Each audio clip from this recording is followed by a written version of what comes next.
প্রিয় শিক্ষার্থীরা, আজকে আমরা ডিম্বকের পরিস্ফুটন নিয়ে আলোচনা করব। ডিম্বকের পরিস্ফুটন কিভাবে হয় একটু দেখব, আর একটা আদর্শ ডিম্বকের গঠন করব আমরা। এই চ্যাপ্টার থেকে বেশ কিছু টপিক পড়ানো হয়েছে। ডিম্বকটা কি আমি জানি।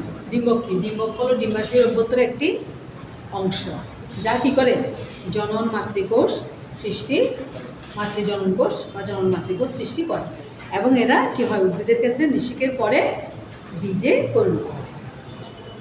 এই হচ্ছে ডিম্বকের সংজ্ঞা। এখন আসলে ডিম্বক সৃষ্টি হয় কিসের থেকে? গর্ভাশয়ের ভিতরে অবস্থিত প্লাসেন্টা বা অমরা থেকে ডিম্বক সৃষ্টি হয়। আর অমরার মধ্যে যে স্ফীত অংশ, যেটা দুইটা অংশ থাকে একটা অমরাতে, একটা হচ্ছে স্ফীত অংশ, একটা হচ্ছে ছোট অংশ। স্ফীত অংশটা পরবর্তীতে কিছু পরিণত হয়? ডিম্বকে পরিণত হয়। এবার আসো, ডিম্বকের বাইরের যে আবরণী ওইটাকে বলা হয় বহিঃত্বক, ভিতরের যে আবরণী ওইটাকে বলা হয় অন্তঃত্বক। আর ডিম্বকের বিশেষ একটা ছিদ্রতা থাকে, যে ছিদ্র পথে শুক্রাণু প্রবেশ করে, ওইটাকে বলা হয় ডিম্বক রন্ধ্র। তারপরে কেন ডিম্বকের বিশেষ ছিদ্রটাকে ইংরেজিতে বলা হয় মাইক্রোপাইলও বলা হয়। নিউক্লিয়াস, এই নিউক্লিয়াস আকারে বড় এবং বাকি সব অংশ কি হয় ঘন সাইটোপ্লাজম দিয়ে পূর্ণ থাকে। এবার আসলে ডিম্বকের আর্কিগোনিয়াম কোষ, এটা হচ্ছে প্রয়োজন সংখ্যক আর্কিগোনিয়াম কোষ, যেটা হতে ডিম্বক সৃষ্টি হয় জন্মাত্র। এখানে দুইটা অংশ, একটা হচ্ছে দেওয়াল কোষ, একটা হচ্ছে প্রাথমিক জন্মকোষ। প্রাথমিক জন্মকোষ থেকে স্ত্রীরেণু মাতৃকোষ সৃষ্টি হয় মিশ্র পরিবেশনের মাধ্যমে। একটা থেকে দুটো থেকে কয়টা হয়? 4টা স্ত্রীরেণু সৃষ্টি হয়। 4টা স্ত্রীরেণুর মধ্যে 3টা নষ্ট হয়ে যায়, একটা থাকে। একটা যেটা থাকে ওইটা হচ্ছে ডিম্বক। 3টা যেটা নষ্ট হয়ে যায় ওই 3টাকে বলা হয় পোলার বডি, বলতে কোনো জনন কার্য সম্পন্ন হয় না।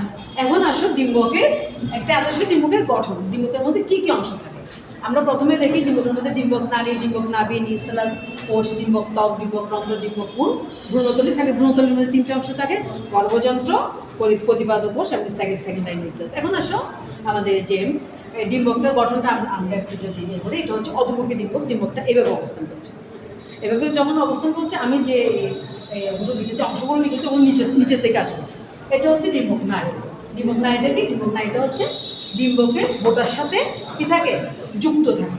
আর ডিম্বক নাভিটা হচ্ছে ডিম্বক এই নাড়িটার সাথে নাভিটা সংযুক্ত থাকে। ডিম্বক রন্ধ্র হচ্ছে ত্বক দিয়ে ঘেরা থাকে।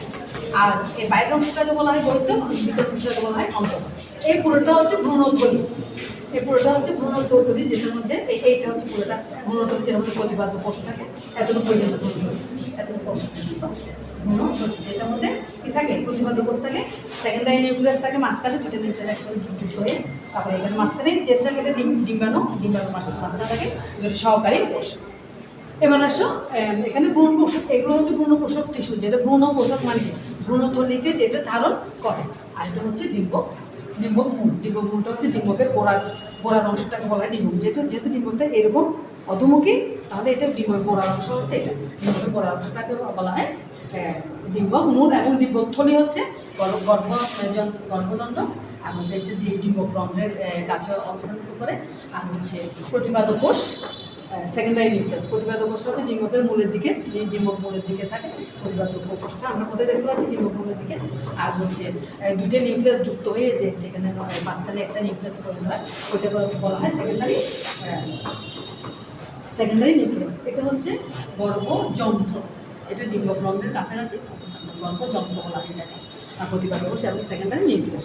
এই হচ্ছে আমাদের ডিম্বকের একটা আদর্শ ডিম্বকের গঠন, যেটার মধ্যে শুক্রাণুটা নিষিক্ত হয় গিয়ে ডিম্বক রন্ধ্রপথে গিয়ে এখানে নিষিক্ত হয়। আমরা নিষিক্ত পর্ব পরবর্তীতে আমরা ডিম্বকের শ্রেণীবিভাগ করবো। অনেক ধরনের ডিম্বক আছে। এটা হচ্ছে অধোমুখী ডিম্বক। অধোমুখী ডিম্বকের লম্বচ্ছেদটা আমরা এখানে এঁকে দেখানোর চেষ্টা করেছি। আর ডিম্বকের শ্রেণীবিন্যাসটা, আর স্ট্রিগ্যামেটোফাইট যে ডিম্বকটা কীভাবে এটা স্ট্রিগ্যামেটোফাইটের পরিস্ফুটনটা আমরা আগামী ক্লাসে, এবং একটি ডিম্বকের শ্রেণীবিন্যাসটা আগামী ক্লাসে আমরা করবো। তাহলে আমরা আজকে কী জানলাম? আজকে আমরা ডিম্বকের পরিস্ফুটন সম্পর্কে জানলাম। একটি আদর্শ অধোমুখী ডিম্বকের, একটা আদর্শ ডিম্বকের কী গঠন, এটা মোস্ট ইম্পর্টেন্ট কিন্তু আমাদের জন্য। কি গঠনটা আমরা জানলাম, কী অংশ নিয়ে গঠিত, কোথায় অবস্থিত, এবং এই যে ভ্রূণথলি, এই ভ্রূণথলিটা দিয়ে কিন্তু অনেকগুলো সিকিউ প্রশ্ন হয়। কাজে এখান থেকে এই ভ্রমণধ্বনিটা এঁকে তারপরে এই চিত্রটা আমি যেভাবে এঁকেছি তোমরা আঁকার চেষ্টা করবে। ধন্যবাদ সবাইকে।